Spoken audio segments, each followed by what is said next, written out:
Selamat siang pemirsa, berjumpa lagi dengan saya Anindita Penikmah dalam acara Kilas Berita Siang edisi 8 April 2023 yang akan mengabarkan berita teraktual dan terkini yang telah kami rangkum dalam acara Kilas Berita Siang hari ini. Seperti yang kita ketahui, Indonesia merupakan negara yang kaya akan adat istiadatnya yang beragam. Badan Pusat Statistika pada tahun 2021 telah mencatat bahwa ada sekitar 1,5 juta kunjungan wisatawan asing yang berkunjung ke Indonesia. Indonesia memang terkenal akan keindahan alam serta budayanya. Kali ini saya akan mengajak pemirsa untuk mengunjungi berbagai destinasi wisata yang ada di sekitaran kota Surakarta. Berikut laporannya. Wayang beber merupakan kesenian wayang yang berasal dari Pacitan, Jawa Timur. Wayang ini dinamakan wayang beber karena berupa lembaran atau beberan yang kemudian dibentuk dalam tokoh-tokoh dalam cerita wayang. Kesenian ini digunakan untuk melakukan dakwah pada zaman dahulu oleh para wali. Kali ini tim redaksi akan mengunjungi salah satu seniman yang berada di daerah Surakarta untuk mengetahui lebih lanjut terkait wayang beber. Saya sudah terhubung oleh rekan saya yang akan mewawancarai seniman terkait. Baik, dengan rekan saya Anissa Nur, apakah telah mendengar suara saya? Baik, terima kasih Anin atas waktunya. Di sini saya bersama narasumber yang merupakan perupa yang memiliki beberapa karya wayang beber. Boleh dikenalin dulu Masnya? Oh ya. Perkenalkan, nama saya Ivan Rapika Bahtiar, asal dari Bojonegoro, Jawa Timur. Saya berkuliah di ISI Surakarta, Prodi Kriya, Fakultas Seni Rupa dan Desain. Nah, setelah perkenalan tadi, saya mau tanya, apa yang membuat Mas Ivan tertarik dan memilih menjadi pembuat wayang beber? Sebenarnya alasan pertama dulu, sebenarnya saya juga kurang tahu perihal wayang beber dan mungkin minim informasi tentang wayang beber juga. Awalnya saya tahu wayang beber itu sejak berkuliah di Prodi Kriya di ISI Surakarta, karena untuk wayang beber sendiri memiliki matkul khusus dan dijadikan sebagai mata kuliah mayor di Prodi Kriya. Nah, dari mata kuliah tersebut, terus akhirnya saya mulai tertarik lah ke wayang beber, karena saya pikir untuk memvisualisasikan apa yang ingin saya sampaikan ke karya itu mungkin ada sisi apa ya, karena dalam wayang beber itu kan banyak sekali kan kayak tokoh-tokoh dan sebagainya, sehingga untuk menyampaikan pesan-pesan yang ingin saya sampaikan kepada khalayak umum itu kemungkinan bisa lebih mudah gitu. Ya. Selanjutnya, kesulitan-kesulitan apa saja yang Mas Ivan alami saat membuat karya wayang beber ini?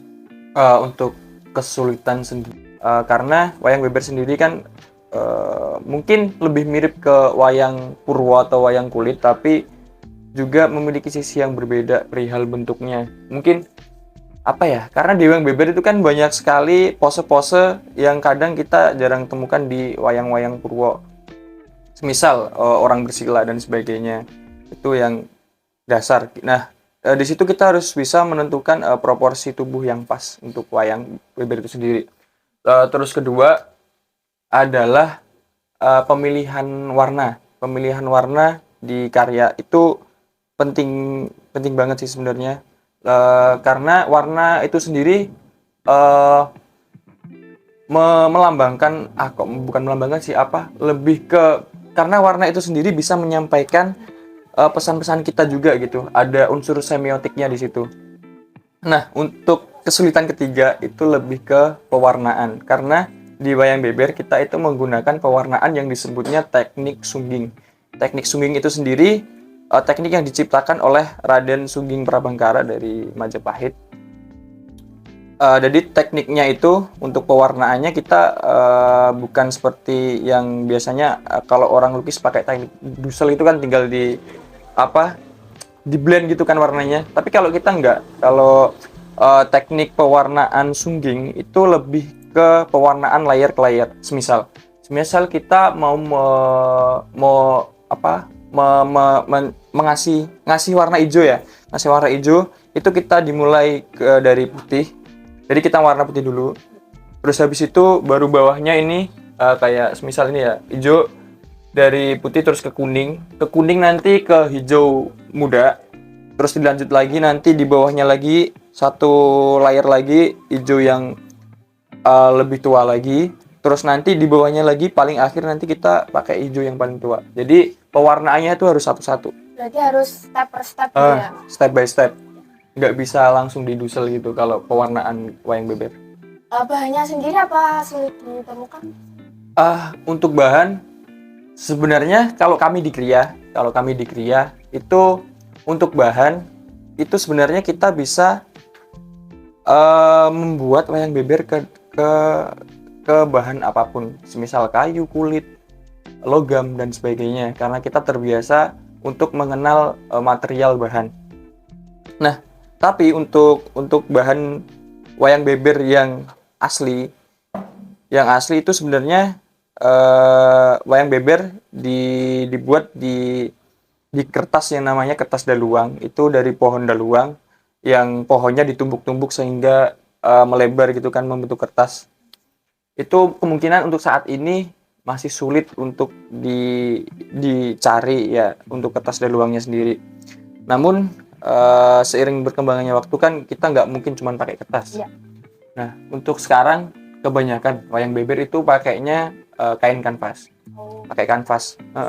Jadi kalau kita biasanya juga buat kanvas sendiri untuk wayang beber, karena emang keperluan wayang beber itu beda dengan seni lukis yang ada di seni murni. Itu kita biasanya pakai kain mori yang kita buat kanvas sendiri. Kain mori itu sendiri kan, kain mori kan agak tipis ya, dia tipis. Itu memudahkan kita untuk mengeblat atau menjiplak gambar dari desain kita. Gitu. Kalau kita pakai kain kanvas itu kan tebel, jadi nggak mungkin bisa kelihatan desainnya. Dari juga. Menarik banget ya. Setelah membuat banyak karya nih, beberapa karya, apa Gus tujuan ini setelah Anda membuat ini? Untuk tujuan sendiri kan, karena kita sebagai perupa lebih ke kalau bisa menciptakan bentuk sendiri yang itu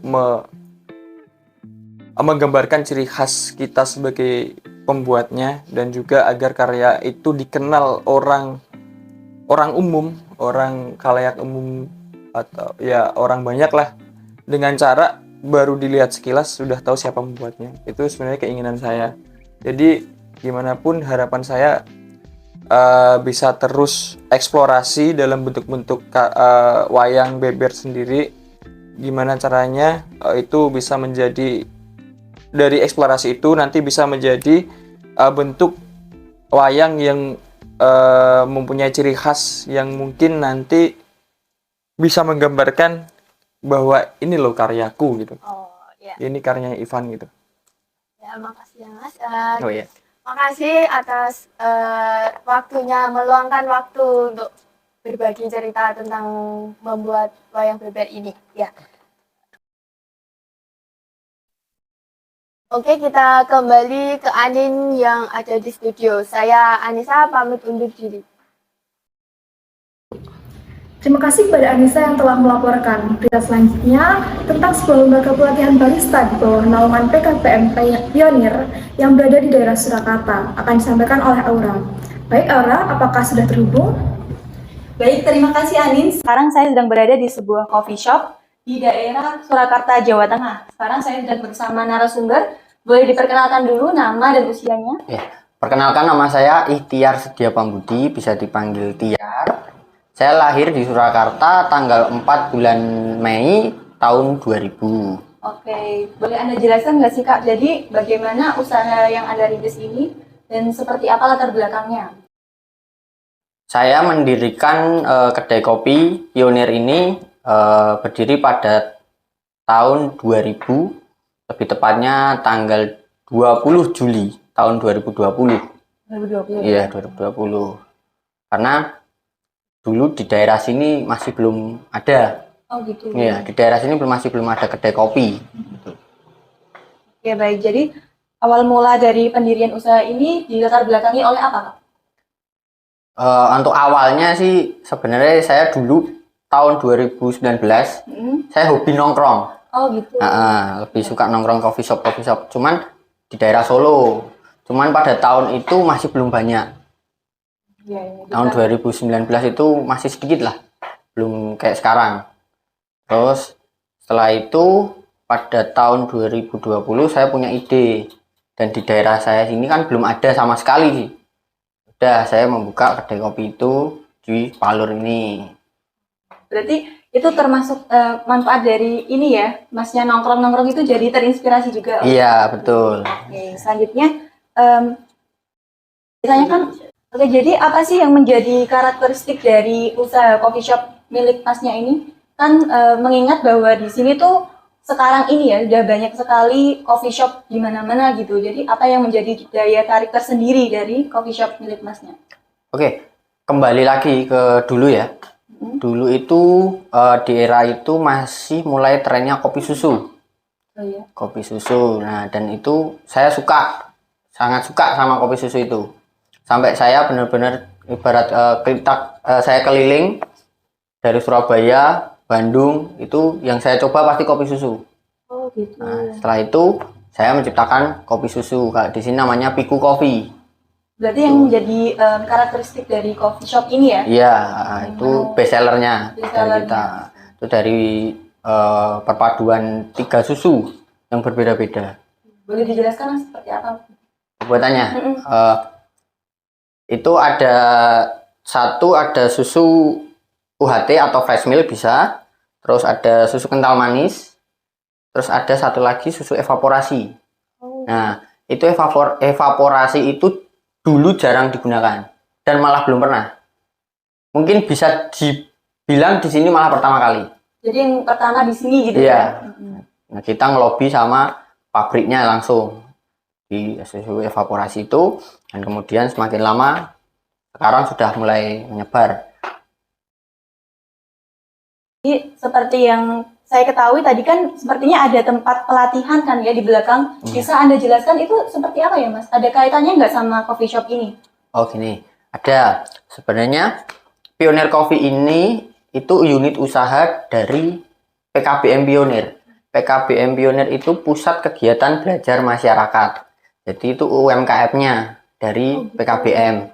Nah, PKBM Pioneer itu bekerja sama dengan Kementerian Vokasi. Jadi Direktorat Pelatihan dan Kursus. Dan ada program PKW Barista. Barista itu kan peracik kopi. Nah, PKW Barista itu kita kerjasama dengan kementerian.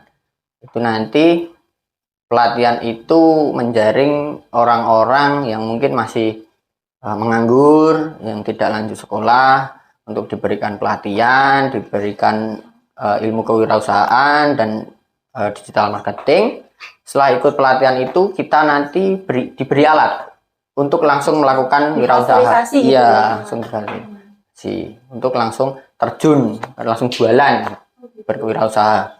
Jadi ada persyaratannya nggak semua untuk daftar di pelatihannya itu? Ada, Ada ya? tentunya ada. Bisa dijelaskan mungkin seperti apa persyaratannya? Untuk usia maksimal 25 tahun. Ya, terus tidak bekerja dan tidak kuliah. Oh Nah, iya. Tuh, mungkin kalau udah putus sekolah itu bisa, nanti kan pakai syarat. Contoh mungkin dari SMK, setelah itu dia tidak lanjut, itu bisa ikut. Yang penting usia tidak lebih dari 25 tahun. Tidak lebih dari 25 Iya. tahun. Oke. Terima kasih banyak Mas atas waktunya. Saya kira cukup sekian untuk wawancara kali ini. Baik, saya kembalikan kepada Anin yang ada di studio. Terima kasih kepada Aura yang telah melaporkan. Berita selanjutnya merupakan sebuah pameran yang akhir-akhir ini banyak dikunjungi di kalangan remaja karena tempatnya yang nyaman dan estetik. Saat ini saya telah terhubung dengan rekan saya yang sudah berada di TKP. Baik, Afi, apakah sudah mendengar suara saya? Baik, terima kasih Afwan. Sekarang saya berada di Museum Tumurun dan bersama Mas siapa? Sufyan. Jadi begini, kalau boleh Anda jelaskan, Museum Tumurun ini museum yang mengusung tema dan konsep apa, Mas? Mungkin saya jelaskan dari awal ya. Jadi untuk tumurun sendiri itu kan diambil dari bahasa Jawa. yang artinya turun temurun. Dan di sini tuh mewariskan generasi lama ke generasi yang baru. Nah, saya jelaskan juga tentang Tumurun ini adalah museum milik pribadi dari owner kita yang bernama Bapak Iwan Kurniawan Lukminto. Beliau juga selaku owner dari PT Sritex. Gitu. Dan untuk Tumurun sendiri, untuk mengusung konsepnya kita museum kontemporer. Tepatnya di situ. Lalu selanjutnya Museum Tumurun ini didirikan sejak dan kapan berlangsung kapan? Oke. Jadi untuk Tumurun sendiri itu didirikan sejak tahun 2018. Oh, baru-baru aja ya berarti ya? Sebenarnya masih sangat baru sih. Kalau untuk umur sebuah galeri atau museum 2018 itu masih sangat baru. Kita masih berarti ya baru masih 4 tahun lah. Ya, makanya kok bagus gitu loh. Estetik.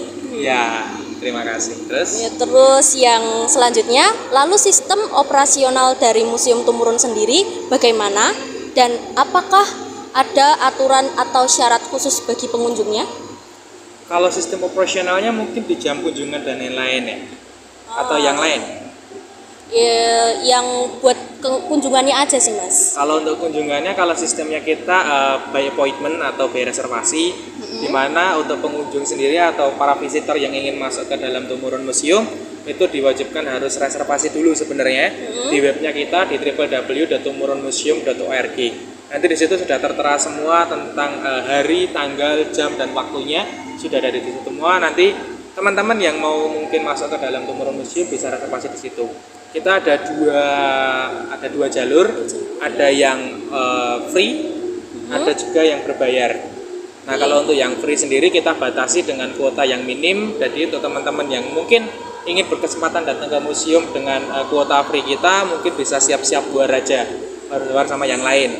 Nah, kalau untuk yang berbayar sendiri, teman-teman bisa reservasi di web melalui webnya kita yang tadi, atau enggak teman-teman bisa OTS atau on the spot beli langsung di tempat, tapi dengan jam atau waktu yang sudah disediakan. Oh, seperti itu.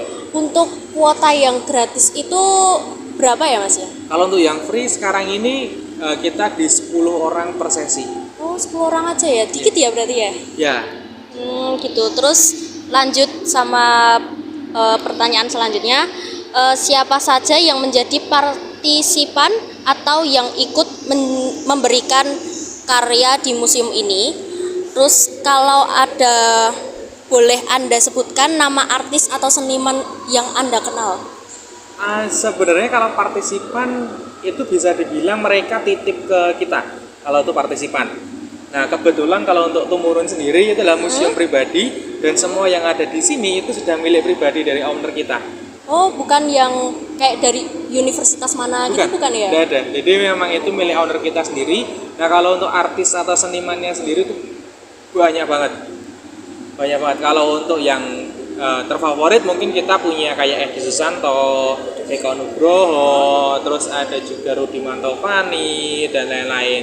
Nah, itu yang kontemporernya. Kalau yang sekarang kita ada tema yaitu Rayon Pulau Kelapa. Kita menampilkan satu karya seni, di mana karya seni itu adalah milik satu orang seniman.